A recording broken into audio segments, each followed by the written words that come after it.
Oh my God, somebody just called me. Hey, what's going on, world? This is another episode of Yatta Debates, episode 40. I don't know if I'm doing it the wrong way, but this is episode 40, and I'm so blessed to have, two additional guests here, along with my co-hosts. Your what? With my co-host, two additional guests with my co-host, Shelly. Okay. Hey, so introduce yourselves. All right. Zach? Well, I'm going to go. I'm Kari Casanova on the gram, but I'm Zach. Okay. Full of lots of knowledge. I got my own podcast. It's called Kari's Corner. My real name's Kari, all that. Pro-black, all that, living life. Blessed to have you here. My brother at the top, introduce yourself. What's going on? I see you with the Naruto shirt on. Yo, what's going on? It's your boy Casey Slater. I'm actually at an Airbnb in DC. I've been on my mental health wave. I recently lost a brother. It's not a brother, but it's someone that's really dear to me. He had like 5 kids, a set of twins. So I just kind of need the detox. And I encourage anyone to just, find that outlet. And DC ended up being that outlet for me. So, I appreciate this time. I just want to enjoy you guys. We're going to do our thing for an hour.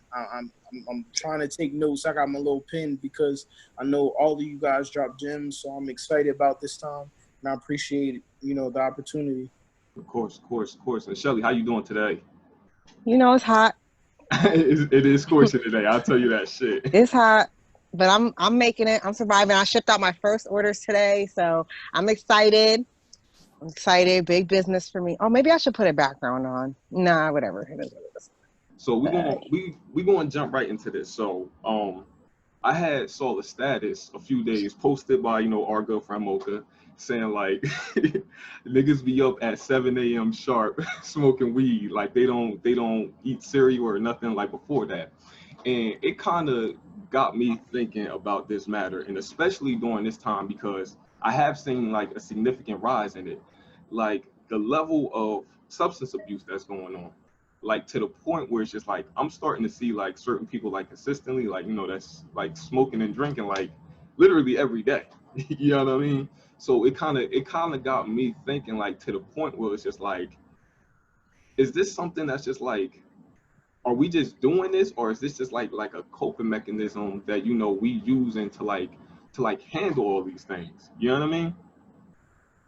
And it's just I can't comment on it because I smoke every day, all day. So, but I got a medical marijuana card. You feel me? So I can't really speak on that. Like, I don't drink like that. But so. Amen to the miracle. Amen to the medical marijuana. I just want to touch the Holy Ghost real quick. Amen to that. So I'm a smoker, but I was smoking before the pandemic. I mean, if anything, it just increased the amount that I buy. Mm-hmm. But that's because we don't have anything else to do. Like, there's really literally nothing to do. So, all right, you can be creative, but at what point is all that creativity gonna go to? Like, you need some kind of outlet, and we're sitting in the house 24/7. Some of us doing nothing at all. Hell yeah, you're gonna be stressed out. I'm gonna need a blunt. I'll wake up. I'm gonna need a blunt because I'm another day of doing nothing. But that's just me. I mean, I can't. I can't speak for the masses. But I'm just saying, me personally, and I got 2 kids too. I'm gonna need that blunt. All right, so going around the table on it, Zach, like, do you participate in the activity? I do. I definitely do. You say 100%. Definitely, it's not as big in my life as most people, but I definitely do, and it's all about, we're creatures of habit at the end of the day, so that's why we do it. Mm-hmm.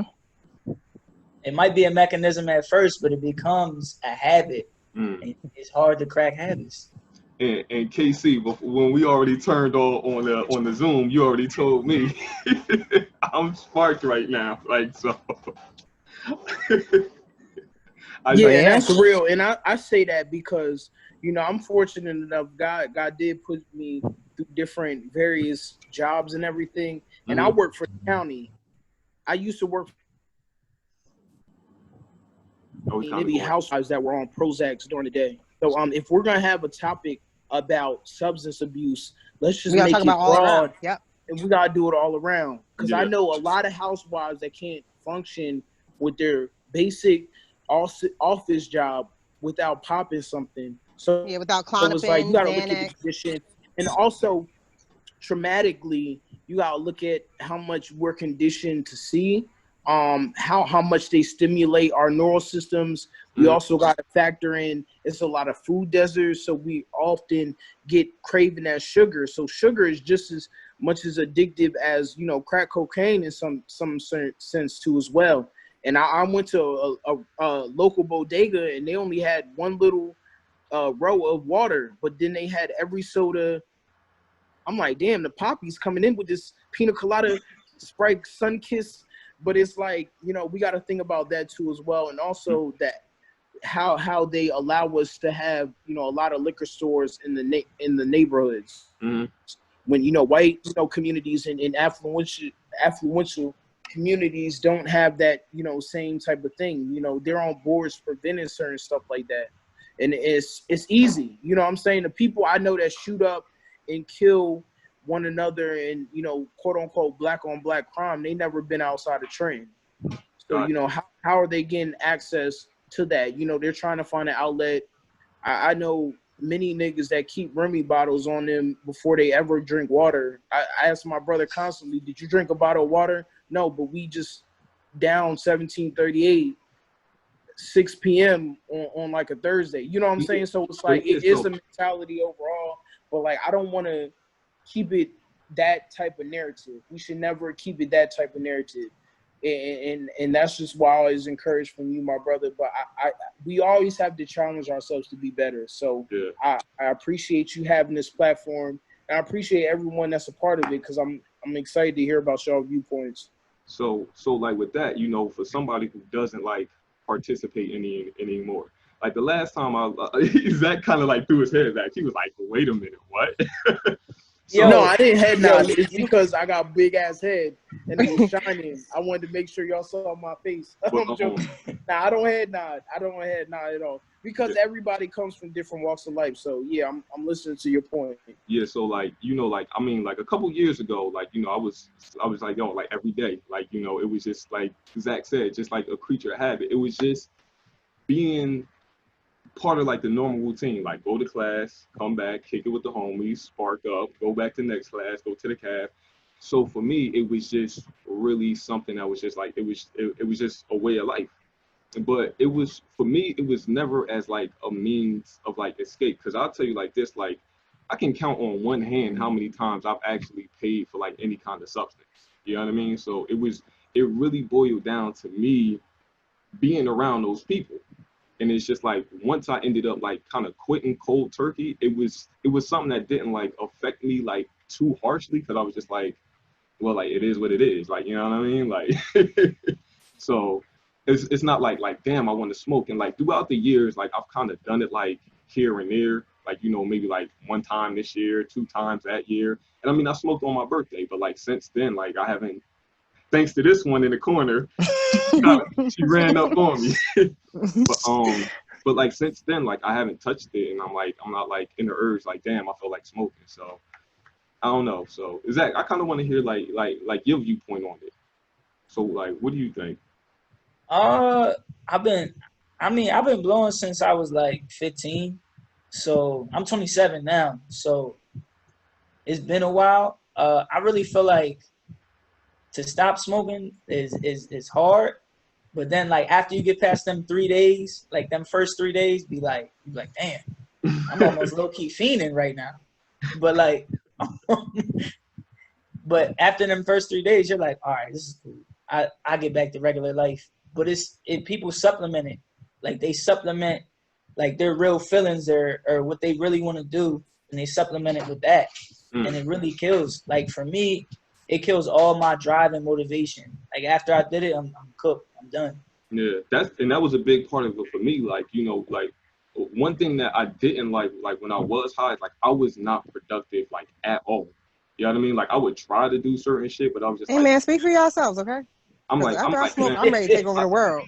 But it's just like people were like, oh yeah, you know, when I'm high, I'm my most creative. I'm like, when I'm high, I just want to eat and watch TV. Like, you know what I mean? You know Me right here. So well, as an active smoker, I could tell you this. when I smoke, it all depends on what you get in and what you're doing and what mind state you're in. If you're smoking to cope, that's what you're going to do. You're going to relax yourself. If you're smoking to, you know, tap into different parts of your mind, yes, you're going to tap into that. It all depends on the person, the consumer of whatever you're consuming. Okay. Because I drink liquor, but hey, when I drink liquor, immediately, it doesn't matter what I drink. It could be a glass of wine. Immediately, I'm fucked up. Like, and I don't know why. But, you know, some people smoke weed and they get paranoid. Some people smoke weed, they chill. Some people smoke weed, they want to paint. Some people smoke weed and want to go change the world. Like, it really depends on the person. Like, that's what I feel. But and it also depends on what you're using it for to cope with. Because when we all do these things, we're filling in voids in our lives. You feel me? Like we're using it to fill in some sort of void in us. Like whether it be hurt, heartbreak, pain, you know, things from dealing with death in your family, dealing with life in general. Maybe your life is stressful. Maybe you have a stressful job. Maybe you have a stressful home life. So you'd be like, all right, I'm going to take the edge off and smoke a blunt, whatever.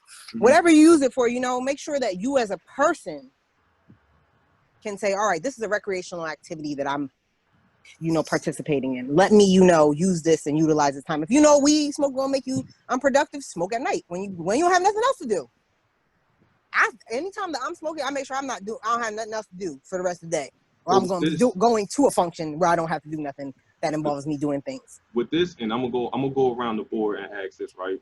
So for like, you know, for like the habitual smokers, right? Like, so what? Just say my name, Yatta. No, I'm just saying, because like I'm speaking to the people. Say like, my name. Say my name. I'm speaking to the people that's like also watching this. So like for the people who like you know do it habitually, like what becomes like the purpose for that? You know what I mean? Like when is it like become like, okay, I'm doing this just as like recreational to the point where it's just like I need to do this to make certain experiences either enjoyable or tolerable, or I like for me to access certain points, like I need to do this. Like I can't do this off my own merit. Like I need like a substance to like achieve that level. And I had asked somebody in the comments, he said it allows me to like tap into my inner self.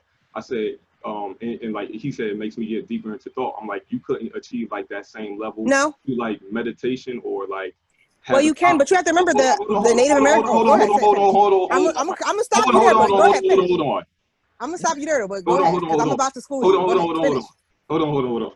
So you can't tap into that like that deeper part through like meditation or like having intellectual conversations with like-minded people. You know what I mean? Like you can't achieve that on your own merit. All right. So can I say what I'm gonna say? I'm gonna go around the room. Go ahead. Me, as a person, the reason why people say that is because if you think back to ancient people, the Sumerians, the Native Americans, anybody, they all use some form of smoke or plant to tap into speaking to their ancestors. So when people say they're smoking to tap into that form, yes, you can achieve that through meditation and all those things like that, but there is some form of the natural herbs that you smoke, marijuana. There's another one that starts with a P that I can't think of off the top of my head right now that they use to smoke, and taps you into the other part of your brain. Like some people say spiritually, it connects you to your crown chakra to, you know, enlighten you to the universe, the codes, whatever, and things like that. But in essence, they're not wrong for saying that. That's my take on it. We've been doing this since civilization started. We've been tapping into that. Facts. So I'm just gonna say that. KC, let me hear your input on this because I'm intrigued. So what do you want my input on exactly? So like for the people that like do this habitually, like why do they feel like not necessarily need it, but they might have to use it to tap into like certain like different outlets and not necessarily attain those things to like their own merits through whether like spiritual practice or like, you know, religious practice. You know what I mean? Yeah. I got a question. Do you believe in God? Yes, wholeheartedly. Yeah. Do you believe He provided everything on this earth for us to get everything that we need? I believe so. Yeah. Do you think mental health is a serious condition chemically that needs to be solved and treated? Yeah. You don't think He provided a substance that will help people cope with that or deal with their mood psychologically to not only help them go through stressful things, but also health wise. Because a lot of those prescriptions, when you see the commercials, they want to fast forward all the side effects. But as far as marijuana being something grown and being established, do you wholeheartedly believe that God provided something that could take care of his people for that? Because I know autistic people that take a weed pen and then they're able to function throughout their day. So it's like, I mean, do you want to just subjugate? I mean, I just think America has a bad way of subjugating negative things on Black people, but then also highlighting them on the opposite side. Like before it was weed, but what white people do is cannabis. It's like, all right, it's a whole culture. You could have universities behind it, but niggas still in jail for the same shit. So it's like, I don't understand that part.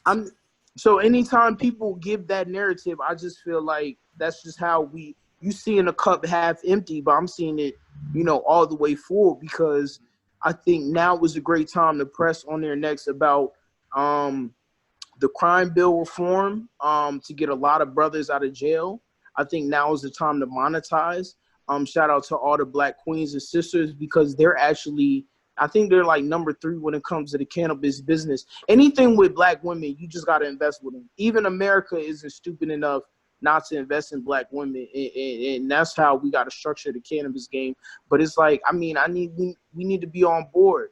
But when it comes to like the old school Democrats, the old head Black people, the old head Black people, they always want to say, well, I heard it gives you this, I heard it gives you that. No, we need to talk to the niggas that's in their late 20s, early 30s, even late 40s, because I'm fortunate enough, I'm licensed, I have a cannabis card too, and it works in DC. So I have a local shop I go to in Tacoma, Washington. It's 90%, Black staff. It's not Black owned, but it's Black staff. It's good enough. You got to compromise sometimes. But it's like, all right, I got a constant shop. That's a fact. Go to.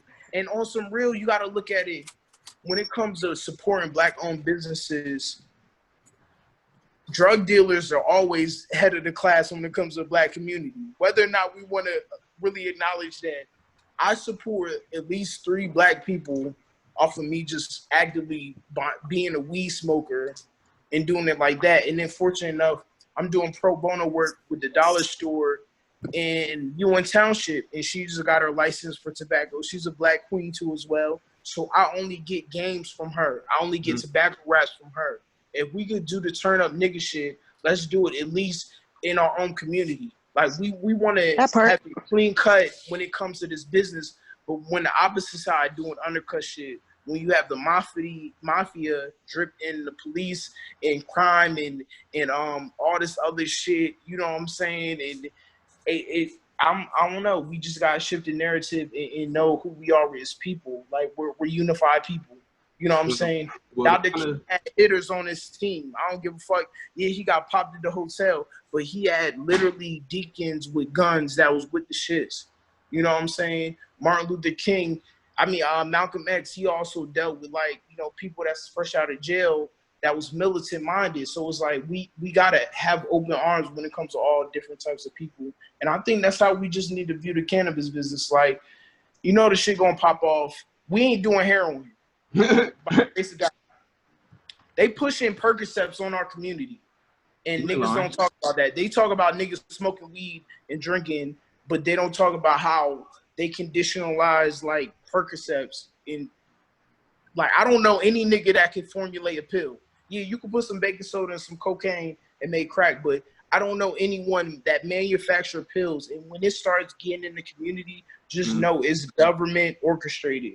Like, I don't give a fuck what nobody says, and you got to look at that. You know what I'm saying? I had this white chick that worked with me at the county, and she was like, oh, blah, blah, blah. I read this book about, Black on Black crime, but I simply asked her, like, name me one Black-owned gun manufacturer. You're right about that. And she was stumped. Like, but let me get Zach's input on this too. So again, with like the same question, like at what point, like do people become like more so relying on it and like not their own merit? You know what I mean? Where they feel like they have to do it just to get through the day. I mean, that comes in like immediately after like the 4th or 5th goal. Like if you're doing it back to back, you're gonna lose the reason why. You get what I'm saying? Mm-hmm. And yes, you can ascend to higher levels doing it yourself, and you can also do it that way as well. But if that's true, smoking and making people like woke. How come every nigga in the hood isn't like a Jetson by now? He's not flying in space or something. You know what I mean? Like it never made sense to me. It's more of people use it more of a as like a scapegoat, like to get away from their problems. Mm-hmm. I use it more or less to escape time. I get bored and I'm like, oh, I got 3 hours. End up falling asleep for like 5. Yeah. But, you know, I know other people who will be like, oh, this is what I'm here to do. I'm here to get high. And I'm like, facts. We did one. It's cool. It's cool. Like you don't, what do you have to prove to me? You know what I mean? Yeah. And so I realized that it stopped becoming the accessory to the game and it became the game, if that makes any sense to you. Yeah. Like the accessory was like, oh, we're gonna blow this and we're gonna go to the movies, or we're gonna smoke this and we're gonna, go out and take a walk. Yeah. But now people just do it just to do it because it's cool. Yeah. And listen, smoking, there's a lot worse things you can do in life than smoke weed, but at the same point in time, it's hurting a lot of us more than it's helping. I'm with you on that one. Yeah, just and kind of like you said, it's just like bridging off of that. It's just like I would like to see like more of our people, like I said, do these things like off their own merit. And like one of the things that I really experienced for myself and like seeing like witness, so it's like I've been through it. It's just like I'll light up in the morning, right? And then we don't do shit for 3 hours. Then we go grab another bag, and then we light up again, and then we don't do shit for another 3 hours. Then we light up again, and it's like all of this time, and I had to kind of like break away from those people because like I kind of stood back and looked back and said like I'm not accomplishing anything. You know what I mean? Like for me and my personal that's the one. And it was just like even when we would like kind of like set out to do things, it was just like, all right, yeah, we're gonna get X, Y, and Z done, and it's just like we are smoking and be like, yeah, fuck all that shit. Like we just gonna plop down here on the couch and let's chill. Play Madden. Yeah, like you know what I mean? And at the time it didn't really bother me, but like now like a couple months ago, like I had like an edible and shit, and it's just like the fact that I wasn't doing shit like really bothered me. Like it fucked with my head. Like I'm just like, yo, I'm not doing shit. I'm not productive. Even when Shelly, when we was down at Asbury Park, like when we was waiting for like the beach to be free, like I was losing my mind just sitting there. Like should have smoked another blunt. No, I mean, but it's not going to do anything for me because like the fact that I'm not active, it leaves me in my head, and then I'm just like, yo, well, like what the fuck, like what are we doing? So what's in your head that you're trying to get away from? You said what? That you can't be in your head. You said what? I said, what's in your head that you're trying to get away from that you can't be in your head? I just don't like not being like. I just don't feel like I feel like I'm wasting my time. You know what I mean? Like, and like when I get to that mood where I feel like I'm not maximizing my time, especially now more than ever, I think. But why do you feel like every minute of your time has to be maximized? There's times to rest too. Like you don't have to be constantly creating and producing every minute of your life either too. With that, I'm not saying like, being lazy either, but I'm just saying like, you don't have to constantly produce like and keep moving. That's a deeper issue. With that part, like I kind of want to be controlled at that time. Like if I'm like using the substance and I get in that point in that time, and time is an illusion, Yatta. You said what? Time is an illusion. Here you go. She's hitting you with the next level facts. Yeah, right. But but the fact that like I know that I'm high and I feel like I'm not doing shit because I'm high is bothering me. It's like a chain reaction. You know what I mean? I'm right there. Yeah. You know what I mean? It's just like because now I feel like. The reason I'm not doing shit is because I'm high. You know what I mean? And I hate that feeling. You know what I mean? Like, and it's just like I said, and especially now more than ever because I spent so much time chilling. Like I spent like a big portion of my time like bullshitting, and it's like to the point where like now my time is like so vital that I want to use it and exercise it doing this. So that was the weed fault? You said what? That was the weed fault? I think it. I know people in I think relationships it really exacerbated it. that blame that on their girlfriend, that blame that on the death of somebody. Let me mute Was my it the thing. weed fault? That's what I'm trying to boil down to. But the thing is, like, I gotta be out at 9:30. I'm enjoying DC with my license card. But the thing is, like, I don't get that with alcohol. Like with alcohol, I feel like it's just so much more. Alcohol is so much worse. Alcohol is so much worse. Number one, is alcohol has so better. much sugar. That's why niggas in Trenton drink Remy bottles like Capri Suns and they have beer guts because there's so Not much even sugar. that. My mom works in It's the straight hospital. sugar. Do you know It's what bad for you. alcohol It does kills to the your liver. esophagus and your body in general? Yeah, Have you ever? You bleed out from the inside. But You like what? Alcohol is so much. I ain't never heard nobody bleeding out from the inside from weed. I never bled out from alcohol, so I don't know. I'm just saying. Have I you don't had? know Have you had anybody. alcohol poisoning? She was sipping I'm still on. trying to find that article. He's a survivor. Where's the meme at? I'm just What? saying. Have y'all ever had weed poisoning before? I'm pretty sure y'all blacked Yeah, out I mean, from alcohol I threw and up had off alcohol weed. poisoning at some point in life. I've actually thrown up off weed before. That's because you smoked some bullshit. Nah, But yeah, well, whatever it was, like. Nah, but on That the serious tip though, when you smoke marijuana, it leaves oil droplets in your lungs that actually do fuck up your lungs. You can look this up. I got books on it. I promise you. I'm gonna screenshot the page too. When we're done, I'll screenshot the page. I'm gonna send it right to you. All right, and now you know we talking on our like personal experience, right? But we know across the board, like this may actually be like an issue for us. Like Zach said, this is really becoming like a scapegoat, even if it's not for us, for a lot of people to escape reality. You know what I mean? Like as opposed to seeking like alternative therapy, like alternative methods that might like, yes, the long road, but it might prove to be more beneficial if you know go to therapy, if you know delve more into your spirituality and really take that time, you know what I mean, to like really do constructive things on yourself. You know what I mean? Like aside from like what you call it, like you know when I was going through like real stressful situations, right? For me, I really took that time and I meditated and you know I talked to certain people and I had those conversations and it was just like without going to like a substance. Like I didn't drink excessively or anything like that. I didn't turn to any kind of substance. I was just like, well, let me just really take time to go through this. Let me talk to people, like to the people I know I can trust and tell them what I'm going through. Let me journal these thoughts down. Let me write them out and just get them out of my head. You know what I mean? Like it's for me, I feel like it's so many other alternatives. And like, I'm not going to say immediately here, but for a lot of people, it's a Band-Aid. You know what I mean? It's not, it's not really a remedy. It's a Band-Aid. And I haven't heard anything from KC, so I want to hear his thoughts on this matter. So for the people that are going through that use this as a coping mechanism, you know what I mean, to the point where it's not healthy. What do you say to that? Was that for me? Yeah. I haven't heard from you for a while, so I want to. You said as far as a coping mechanism? Yeah, like I was saying, like for the point, like you know. But this what I'm saying. Let's break it. Let's have a real conversation, and we're gonna talk about this shit.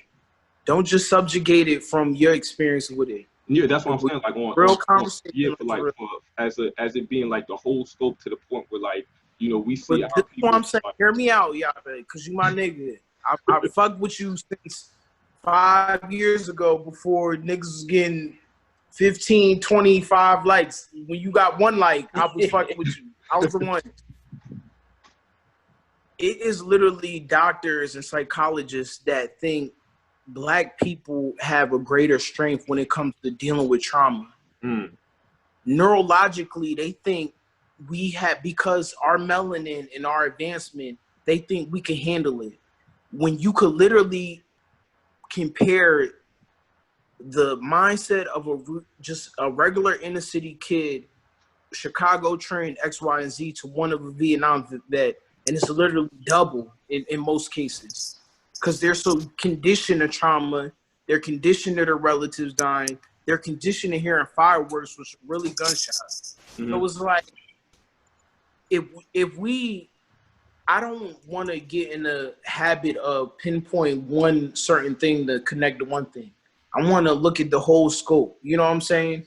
It's like, why are they acting like that? It's like, if you looking at a kid and they showing out and they acting like a bully, all right, well, where their parents at? Well, the mom, she be cursing everybody out every time it's a PTA meeting. The father be in and out. She be having bruises and shit like that. She's mad at something. But we don't take that when it comes to us, because we paint ourselves with the same brush the white man paints with. And then we want justice and freedom and liberation, but we could never find it within our own households. Like the thing I'm pissed off with Trenton, and I'm a Baptist Christian smoker, whatever, but the thing I'm pissed off with Trenton, you had Mayor Reed up there who's openly gay pride, openly LGBT, bouncing around every well-known Baptist church in Trenton, but it's a lot of people in that church that don't even accept their own kids who are part of that community. And it's the mindset that we have towards our own selves. And I'm only dropping gems because I'm literally dipping at 9:30. I might say it's Wi-Fi issues, but I'm clicking off. I'm trying to enjoy myself. Nigga, I'm trying to do whatever I can because I vibe with you. And it's like, your point is just as valuable as my point. And I think we could somewhat discuss it in a fashion that helps us come to a solution to move forward. I'm about moving forward. This point, the whole finger, you can't smoke weed. Yeah, it's like we can have this discussion on niggas, damn, niggas is in fucking junior 2, 13, smoking mad kush or whatever. But then we can also take a look at kids in Silicon Valley that don't go to college. Their parents own dispensaries and farms, and they use that to finance that. So it's like, are we, what picture are we trying to paint? You know what I'm saying? And I understand you had an issue with your weed experience, but I'm an avid weed smoker. I do not smoke indica.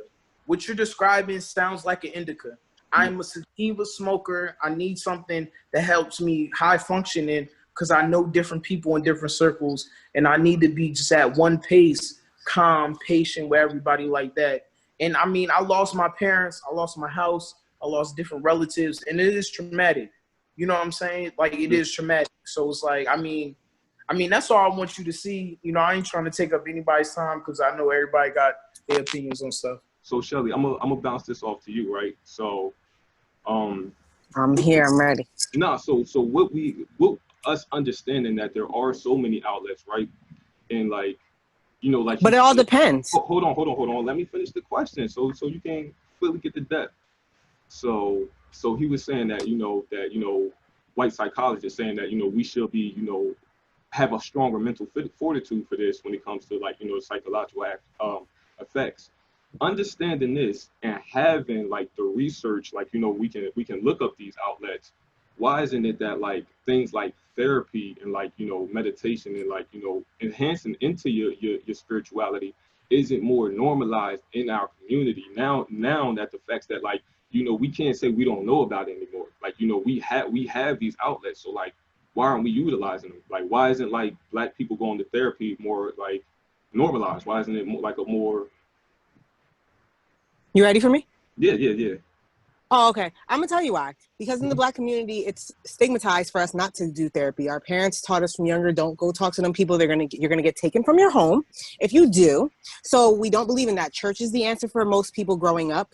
If you have a problem, go talk it out with God. Meditation is also not a form of, you know, an outlet in our community as well, because that's looked upon as, you know, an outside practice outside of the church. That's tapping into it's a different form of like spirituality. We can't. But hold on, wait, I'm not done. And then you talk about these opportunities that these outlets, a lot of people don't have the resources that a lot of us have. They can't tap into a lot of the resources that we have. Inner city kid doesn't have the same resources and outlets as somebody who lives in the suburbs, and as somebody who's bounced around from living in the inner city to living in the suburbs to living in an affluent community to back living in the suburbs. I can tell you right now, it's different when it comes to resources, what they pour their resources into in those different communities, and what they use the money for those kids in that community to do. When I lived and was going to school in an affluent community, I had more options. I went to a private school on a scholarship for 4 years straight off writing in the affluent community. When I went to the inner city, they told me that I had to repeat a grade because I couldn't keep up with the kids. So it all depends on where you're going and who is there, who's around you too. Your environment really controls what you are exposed to, what you're going to be, you know, what you're going to take in, all those things like that. I'm trying to find the words to, you know, put it in, but it really depends on where you're at. Like, as far as, you know, substance abuse in the Black community and why people don't meditate, think of, if you go ask somebody right now who is in their early 20s and things like that, they're going to be like, it's either one or two ways it's going to go. So I'm like, hell yeah. All right, well, we are back at it. You know, I'm gonna cut this part off, but Zoom hit us with some technical issues. But so Zach, you know, we was basically like talking about like these alternatives. So I'm gonna just bounce off like what Shelly was talking about, but like the fact that these things are like, you know, basically like common knowledge. Like, you know, we have Black therapists now. Like, and like I know what y'all saying like about like our parents and stuff, but like we have to, you know, get to this point where we make it normal, like, because now we are the figureheads. So we need to like kind of instill to and talk to our children and say like, it's okay for you to go to therapy. You know what I mean? Like, you know, we talk about like breaking these generational curses and like, you know, moving past these things. We have to like essentially like make these things normal. So it's just like what is your take on that? Because like this, it's not even like Casey was saying, it's not even just with the weed. Like, you know, we got people popping perks every day. You know what I mean? It's pain. Pain is the key motivation for anything. Look at it like, I'll tell you from my instance. You know, I was never a healthy kid. You know, I always smoked, I ate crazy, wild out. You know. And then I started to realize, like, I went to the doctor, I was in pain. I was like, why am I only going to the bathroom once a week? It's crazy, right? Went and I found out, changed my whole diet, got on, like, I'm trying to be a vegan, but not really. It's hard. It's hard. It's okay. Keep trying. It's okay. Every vegan falls off the wagon once in a while. But as long as you try, that's all that counts. So yeah, so it's all about pain, because that's the only way you're gonna learn. Because 9 times out of 10, your mom or dad, they don't know either. So the only way that we can learn is through like actually being like, damn, like this shit happened. Now I gotta do this. You know what I mean? And then the ones that do know is to just keep trying to push it out. Like, I know you're gonna sound crazy, and like whenever I try to tell my dad about eating healthy, he got diabetes, and he'll speak to me on the phone like, son, I ain't dying like that. I'm gonna go out with a nice steak. And I'm like, Pop, it's not even about that. Don't get your foot cut off. Like, you know what I mean? And so like, you know, that's one of the things that like, you know, I guess like the narrative that I want to push, like, you know, like if like one of my like I don't have any kids yet, but like I would never want to like, you know, discount like, you know, my child's need for like psychological therapy, because like I always reflect back to like this DJ Vlad interview. It was like a Detroit rapper, right? And we was talking about like, you know, all his homeboys that, you know, ended up getting killed. And he was saying like, you know, in the white community, like, you know, where, you know, a white premature child, you know, experiences like a death at that young age, you know, they go to therapy, they get counseling, you know, they get half days from school, they need to, you know, deal with emotional stress. And he said, like, I was just put right back on the street.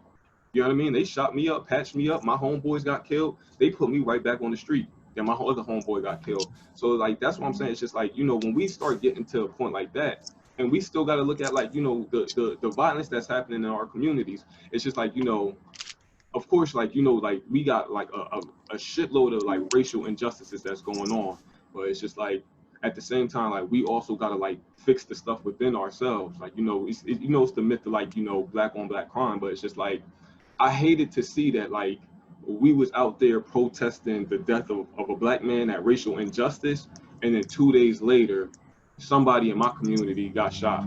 You know what I mean?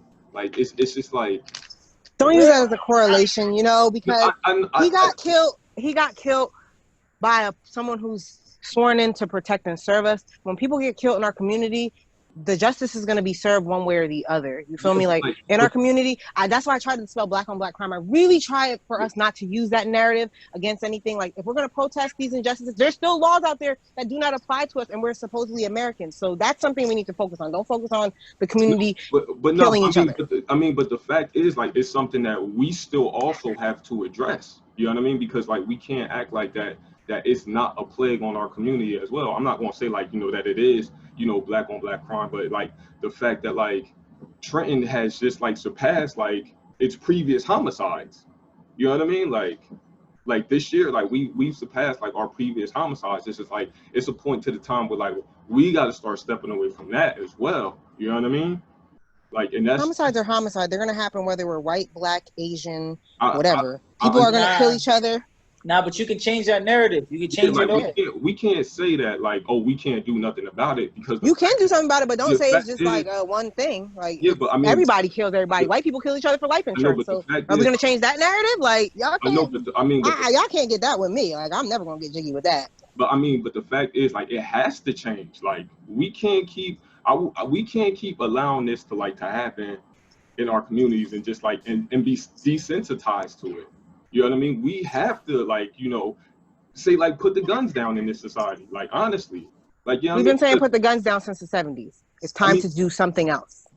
If we're gonna make this change, we have to be the change. You can't say the change and not be the change. Be the change. And that's why we had these platforms. That's why like y'all see me advocating so much for like black people to invest. You know what I mean? And like get their credit right and like take these approaches. Like we say it all the time on this. So we can't really sit there and say like, oh, because the moment that we say it's not going to change and it can change, that's the moment it's going to change. It's always going to change. We just have to be the change. Exactly. But I just feel like the black on black crime is a narrative that was placed onto us by the FBI to further divide us as a community. A lot of things that we say are not true, have been proven to be not facts, but we still say them. And I'd rather us not do that and further, the miseducation of our people.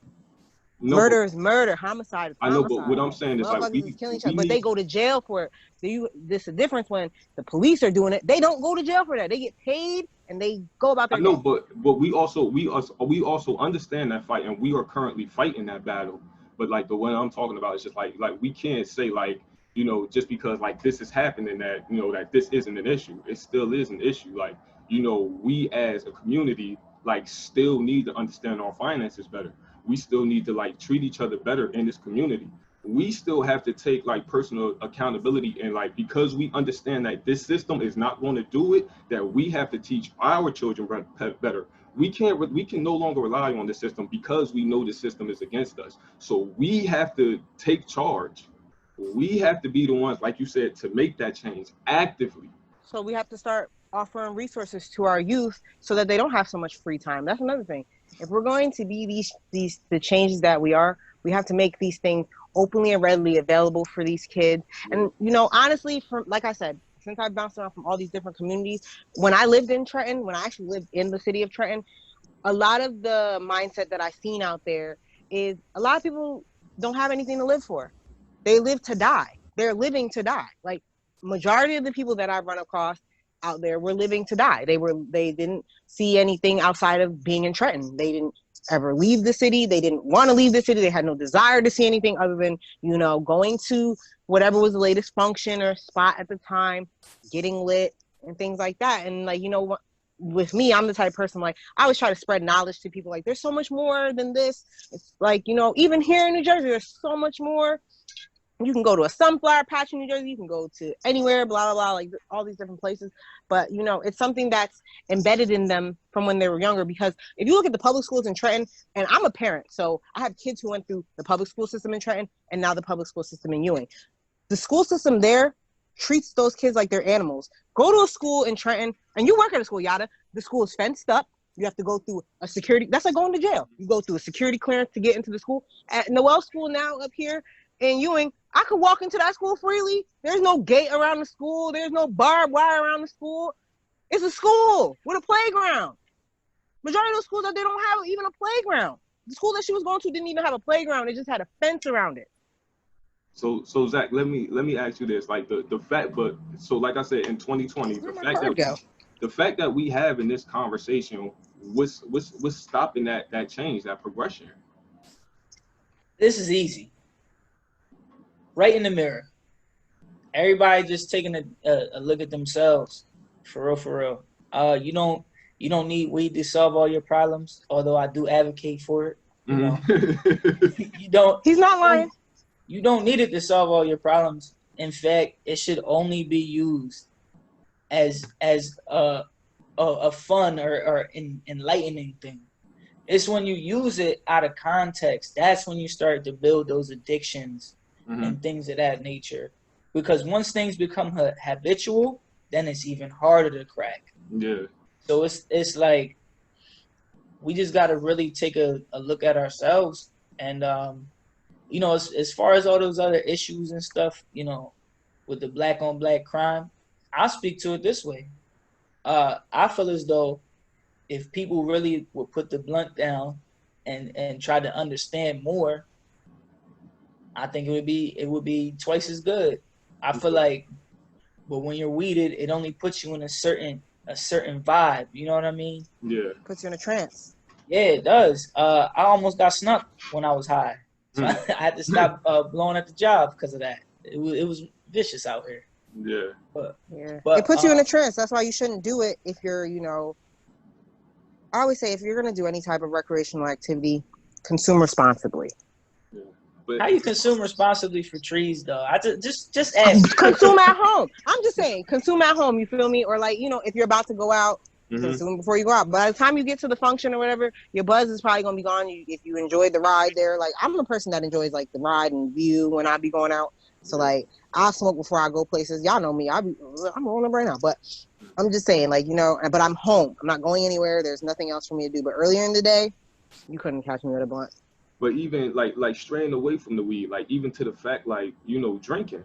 Like I know people that was just like, soon as this pandemic hit, they spending like $200 on bottles on a Monday.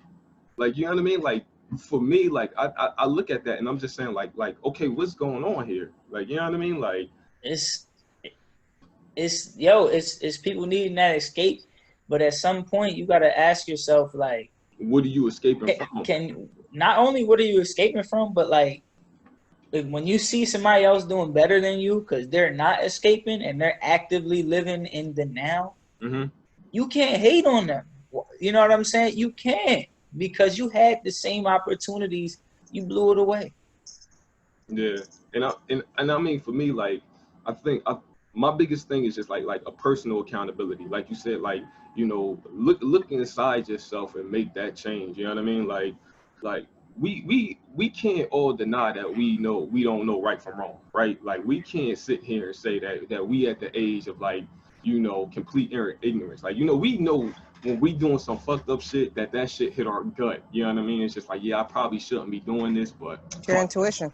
Yeah, you just like, fuck it. You know what I mean? And I mean, that ends up with what ends up happening, and like it just starts spilling over to the next generation. And that's why I say, like, I'm a big advocate for, like, you know, personal accountability. And this is coming from me, like, I'm not even gonna say it, like, I'll probably use more substances than like I haven't been like habitual, but like I've experimented with like a lot of different substances, and it's just like, yeah, I'm just like, this not the way. You know what I mean? Like I kind of hit myself, and it was like a spark. It was like a self-realization. It was just like, this is not it. Like popping pills every day is not it.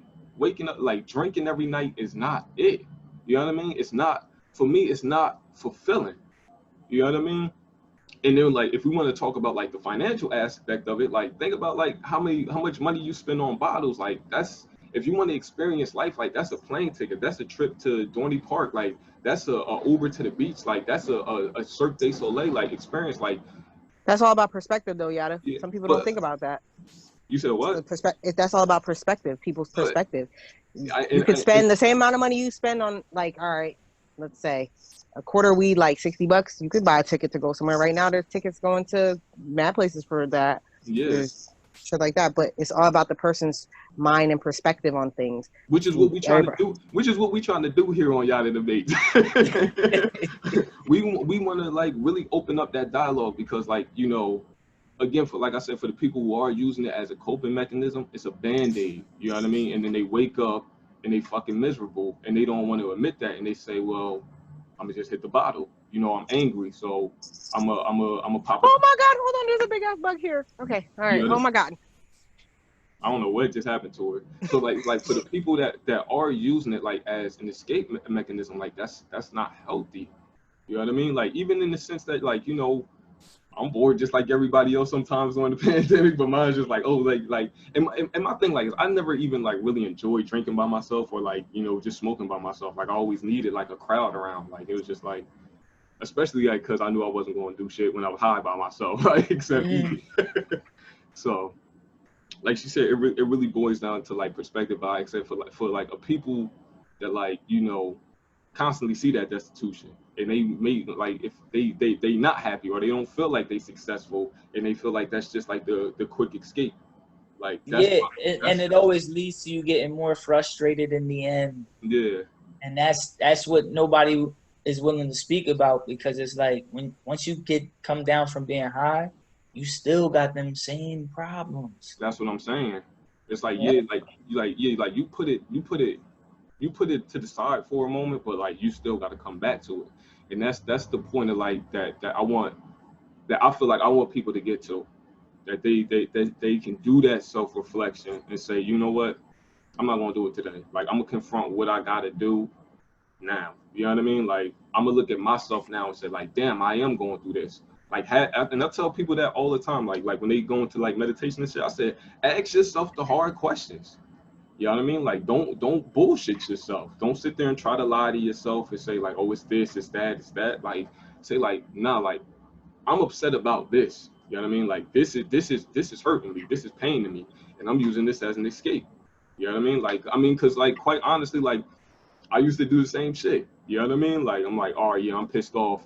Even if it was like something like, oh, go play the game, like I'm gonna ignore it. You know what I mean? Like you're just ignoring it. I don't want to argue right now. I'm going to play the game, whatever. Instead of like attacking the issue like head on. You know what I mean? That's facts. Because it's like we dealing with like a system that's already set up against us, and then we like we cope it in what I feel like is not the most healthiest ways. You know what I mean? Mm-hmm. So when you say we, who do you mean? I like us as a people on the grander scope. Which people? When you say us as a people, are you saying people of color? Yeah. Okay. So, I'm the type of person, I'm trying to do this through the whole spectrum. Yeah. What about substance abuse in, say, the affluent community that they abuse, Adderall, Xanax, prescriptions? I'm not concerned with them. I'm concerned about our community. But that spills into our community too with influences from music, popping addies, doing Xans. Yeah. So when you say us as a people, I think substance abuse as a whole, I mean, I don't like the way how they treat non-melanated people substance abuse versus how they treat people of color substance abuse issues, because with them it's like, oh, they're sick, with methadone clinics and things like that. But when people get caught with weed, you go to jail immediately. So I'm just saying, which one are you trying? I'm just trying to be more specific about it. But no, go ahead, Zach. I'm sorry. You gotta change the whole entertainment industry, but I would love to be on a podcast with y'all about that. That's a whole area, but I think they most definitely influence us in everything. That's why you see every rapper now is not just talking about smoking trees. They're talking about popping pills, not just Percocets. I actually drunk lean in high school because I thought it was cool. Like, like how many of us could say we did a drug because a rapper told us it was cool? Like, yeah, they doing it, I'm gonna do it. Yeah, I bet that's why. I never did that shit because no rapper said no shit. I'm not gonna lie to you. I have XO tattooed on the back of my neck. And The Weeknd, everybody know The Weeknd a big ass drug addict, so at some point in time I was doing something. I'm not looking at no entertainer. But you're an entertainer, so you have to understand there are a lot of people who follow people who are influenced, even if it's a direct influence or even a passive or subtle influence. Like people are influenced by artists. You don't know who you're influencing right now with the podcast. We don't know what type of influence we have on people. People in general influence other people. You may think, oh, I'm nobody to look up to, but somebody could be like, damn, yo, I want to be like Yatta. And if they see Yatta doing drugs, Yatta drinking lean, well, Yatta's doing this and he's living a great life. I'm going to drink lean and I'm going to smoke weed and pop pills because Yatta's doing it. He lives a good life. So for the record, let me tell you like this. Yatta is into investing. Yatta is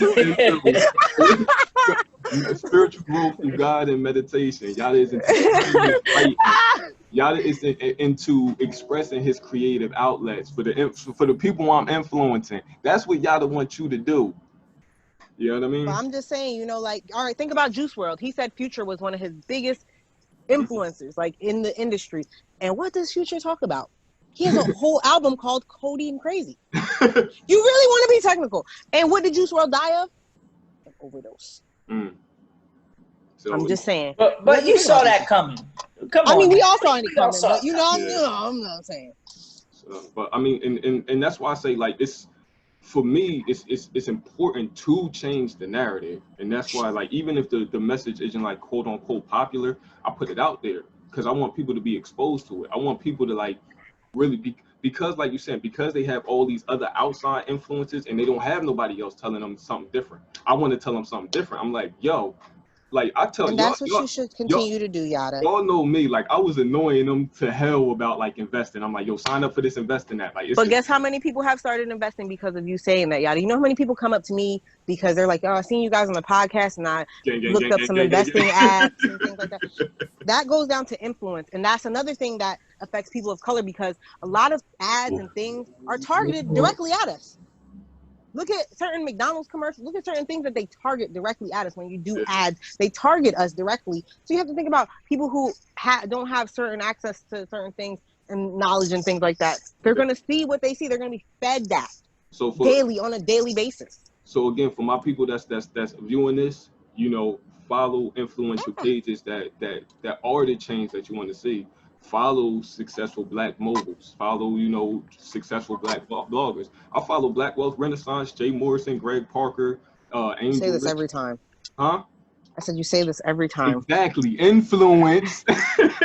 Message. You say this every time. I'm gonna say this. Yeah, I follow these people because, like you said, it is influence. It's a daily reminder that, like, yo, it's successful Black people out here that are not entertainers, that are not celebrities, that are not athletes, and I follow them and I watch their steps and I see what they doing. I'm like, yo, this, not even just Black, but like, you know, I also listen to a few whites like Graham Stephan and Nate O'Brien, and and I watch they shit like religiously, you know what I mean? Because they talking about the things that like I see they achieve that level of success, and I'm watching what they doing to get it. You know what I mean? I'm just like, all right, I'm here, I'm trying to get there. Let me continue watching and seeing what they doing, because they already have what I want. So let me follow their steps. You know what I mean? So Zach, like, so speaking on that influence, like, you know, how much of it is influence and how much of it is like self-accountability? Is it like a 50-50 split? Influence isn't that big of a thing. I ask Zach. I'm sorry, I'm just saying. As a person, you should be accountable for your own actions. You should be accountable, but your influences do make up your accountability as well. What if you're influenced by Future? See? You said What if you're influenced by Future and you pull a Juice WRLD now? See? I'm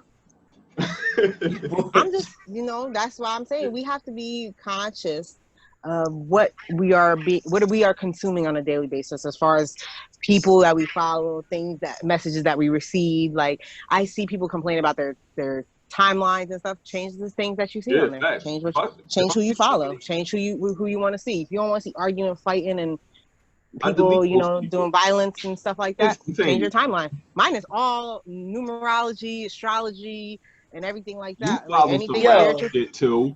My timeline is mad trash. Like, this joint right now is 6,000 people talking about, yo, Black Lives Matter. And I'm like, where were you in high school?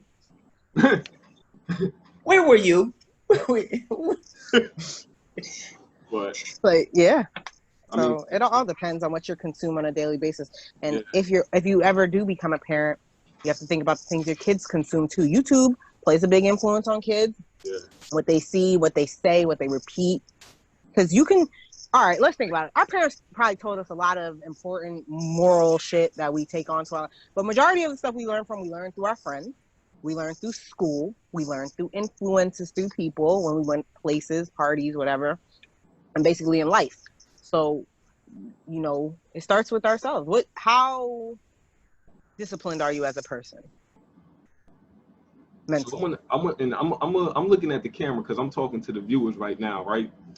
So when after you watch this, right, and you wake up, I want you to consider, like, what kind of media are you going to absorb? And how are you gonna let that play on you? Because I'm talking to you right now.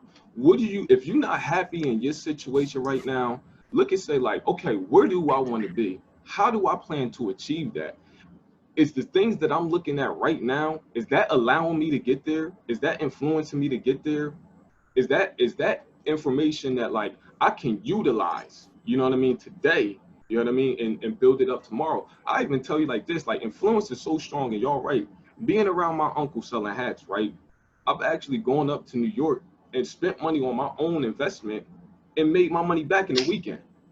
And everything now is profit from being around him. But that's me making that decision, saying like, I see it's working for him. I'm not even going to try to do anything too different. Let me just take his model and apply it to a different product. Boom. I want y'all to remember that. Talk to these people, Yatta. I want y'all to fucking remember that.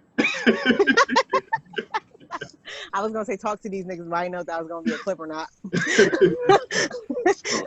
didn't know if that was gonna be the sound bite, so I tried to keep it PG. But hey man, like Yatta, you're not lying. At the end of the day, it's all about what we as people are consuming, what we're seeing.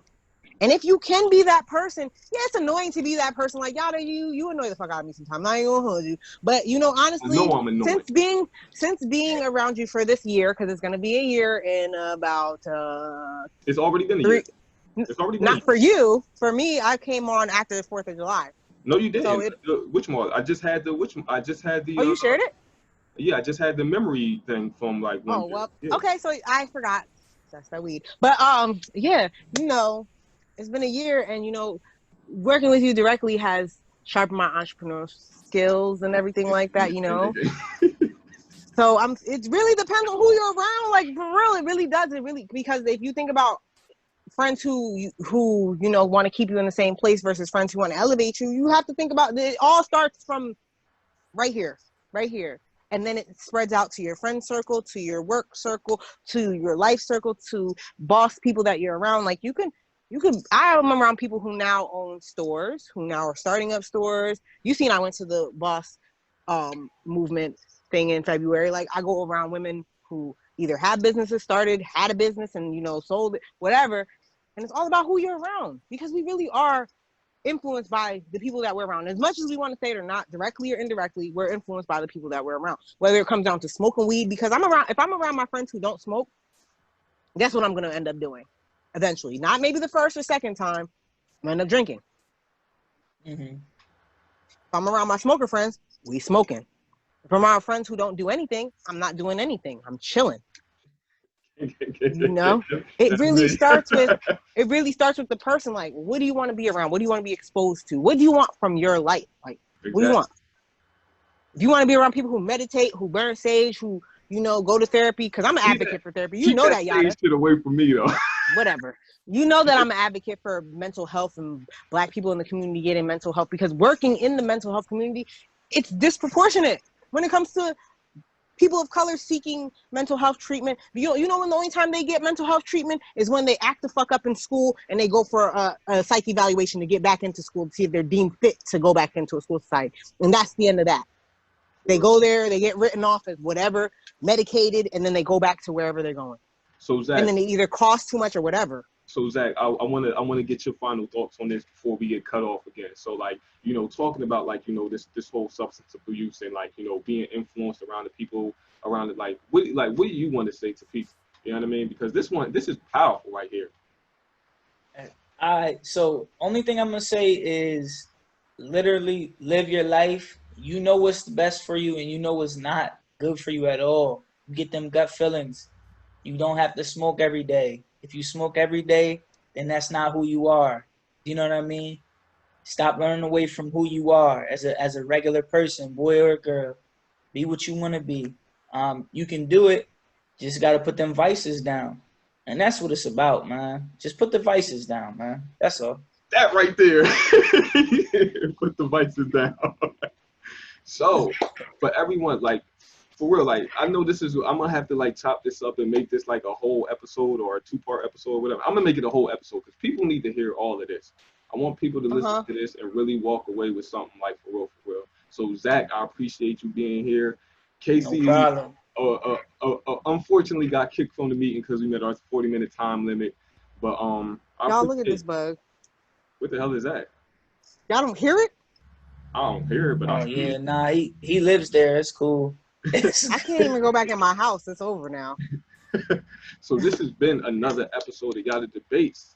Episode 40, man. 40 episodes, Zach, man. And I hope we, influence you to keep doing your podcast, man. Because most definitely don't ever stop. And we want to be guests on your show too, like at one point in time. So yeah, I'm gonna get y'all rocking. Actually, the last podcast that I just did was all about oh my god, it's called Where Are We Going Part 2, or Speak Your Mind, and it's all about the George Floyd stuff and all of that. Most people don't know this, but I kind of want black people to be segregated again. I think that's the only way he on the same wave that I am, an exclusively black community. Yeah. Right, Zach, let's go, man. I think that's the only way is if we segregate. It sounds fucked up.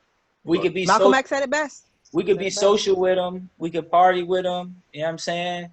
Rub elbows. I don't know, whatever you want to do with them. But as far as education and upbringing, it has to be separate. Yeah. There's too much that they're leaving out. So, we do topics like that. We do topics like gender rules, all that. Yeah, so definitely check us out. I actually just got put on the iTunes and Spotify now. So, so Kari's Corner. We're going to have your link down in the bio for Kari's Corner. And like, y'all, if y'all really enjoyed this episode, as always, subscribe to the channel. Like, it really helps us out. We're trying to get to that Yatta Debates 1K subscribers. You know what I mean? Help us out. Leave a like on the video and make sure that you check out, I'm pointing this way. Check out Kari's Corner. You know what I mean? We're going to have all his information down in the bio. And like I said, we left y'all with some powerful messages. You know what I mean? And we're gonna talk about that, Zach. We're gonna talk about that idea. Yo, you're gonna have to also put me on the investing, man. Hit my inbox, man. Oh, most definitely, bro. All right, bro. All right, so this has been another episode of Yatta Debates. Until next time. Peace. It's been real.